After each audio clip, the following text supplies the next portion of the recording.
അല്ല, അതൊന്നും എനിക്കറിയില്ല. നടപടി എടുത്ത ഞാനല്ലല്ലോ, നടപടി വിധേയനായ ആളാണ് ഞാൻ. അപ്പം ഞാൻ അതിൽ പറയേണ്ട ആളാണോ? അല്ല, നടപടി എടുത്ത ആ ഡിപ്പാർട്ട്മെന്റ് പറയട്ടെ എന്തുകൊണ്ടാണ് ചോദിച്ചാൽ ഞാൻ മറുപടി കൊടുക്കാം. ഇല്ല. ഈ കട്ടളപ്പാളിയിലും ഒരു വിവാദം നിലവിലുണ്ട്. കട്ടളപ്പാളിയുമായി ബന്ധപ്പെട്ട് അതൊക്കെ പറഞ്ഞ അങ്ങനെയുള്ള കാര്യങ്ങളൊക്കെ വരട്ടെ. ഇപ്പൊ ഏതായാലും എന്നെ ഇപ്പോ ദേവസ്വം ബോർഡിന്റെ പേരിൽ നടപടി എടുത്തു. ദേവസ്വം ബോർഡിന്റെ വാർത്താക്കുറിപ്പ് എന്ന് പറയുന്നത് സ്വർണ്ണം പൂശിയ ദ്വാരപാലക ശില്പങ്ങൾ ചെമ്പ് തകിടെന്ന് രേഖപ്പെടുത്തി ഗുരുതര വീഴ്ച വരുത്തി റിപ്പോർട്ട് നൽകിയതിനാണ് മുരാരി ബാബുവിനെ നിലവിൽ ദേവസ്വം ഹരിപ്പാട് ദേവസ്വം സർവീസിൽ നിന്ന് സസ്പെൻഡ് ചെയ്തത് എന്നുള്ളതാണ്. അങ്ങ് ഇപ്പോഴും പറയുന്നത് അത് ചെമ്പുപാളി എന്നാണ്. നേരത്തെയും പറഞ്ഞത് ഞാനത് പറഞ്ഞല്ലോ. ഞാൻ തെറ്റാണെന്ന് ദേവസ്വം ബോർഡ് തിരുത്തുകയാണ്. ദേവസ്വം ബോർഡ് തിരുത്തുമ്പോൾ ദേവസ്വം ബോർഡ് പറയണം അത് സ്വർണ്ണപ്പാളിയാണെന്ന്, അല്ലേ? അതൊക്കെ ദേവസ്വം ബോർഡ് പറയേണ്ട കാര്യം, ഞാൻ പറയേണ്ട കാര്യം. ഞാൻ വിശ്വസിക്കുന്നില്ല. ഞാൻ പറഞ്ഞ കാര്യം, അതായത് ഞാൻ മുമ്പേ വീണ്ടും പറയുന്നത്, ഞാനൊരു പ്രിലിമിനറി റിപ്പോർട്ടാണ് കൊടുക്കുന്നത്. എൻ്റെ റിപ്പോർട്ടിന്മേൽ അതുപോലെ തീരുമാനം എടുക്കുകയല്ലല്ലോ. അത് നിരവധി ഉദ്യോഗസ്ഥന്മാർ, സാങ്കേതിക വിദഗ്ധരെ ഒക്കെ പരിശോധിച്ചല്ലേ റിപ്പോർട്ട് തീരുമാനം എടുക്കുന്ന, അല്ലേ? ഞാൻ അങ്ങനെയൊന്നും പറയുന്നില്ല. ഞാൻ പറഞ്ഞത് 2019 സ്വർണ്ണപ്പാളി കൊണ്ടുപോയ വിഷയത്തിലല്ല എന്നെ സസ്പെൻഡ് ചെയ്തത്. പറയാ, അത് മനസ്സിലാക്കാം.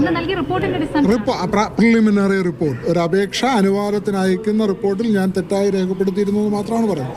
അപ്പോൾ അതാ ഞാൻ പറഞ്ഞത്, ആ കാര്യങ്ങളൊക്കെ ബോർഡ് പരിശോധിക്കട്ടെ.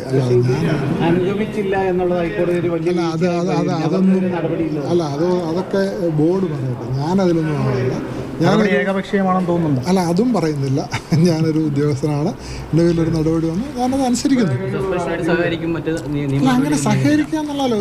ഒരു ഉദ്യോഗസ്ഥനെ സംബന്ധിച്ച് അയാളുടെ പേരിലൊക്കെ ഒരുപാട് നടപടിക്രമങ്ങളുണ്ട്. അതിൻ്റെ ഒരു ഭാഗം മാത്രമാണിത്. ഒരിക്കലും അത് മാനുവൽ പോലും പറയുന്ന അതൊരു ശിക്ഷയല്ല എന്നാണ്, അല്ലേ? തീർച്ചയായിട്ടും. അല്ല, അയ്യപ്പസ്വാമി അല്ലേ അവിടെ ഇരിക്കണേ. അപ്പോൾ അത് അദ്ദേഹം തീരുമാനിക്കട്ടെ, സത്യം തെളിയട്ടെ. അല്ല, ഇപ്പം ഞാൻ അതിനകത്തൊന്നും നിങ്ങളിപ്പോൾ പറഞ്ഞപ്പോഴാണ് തന്നെ ഞാൻ അറിയുന്നത്.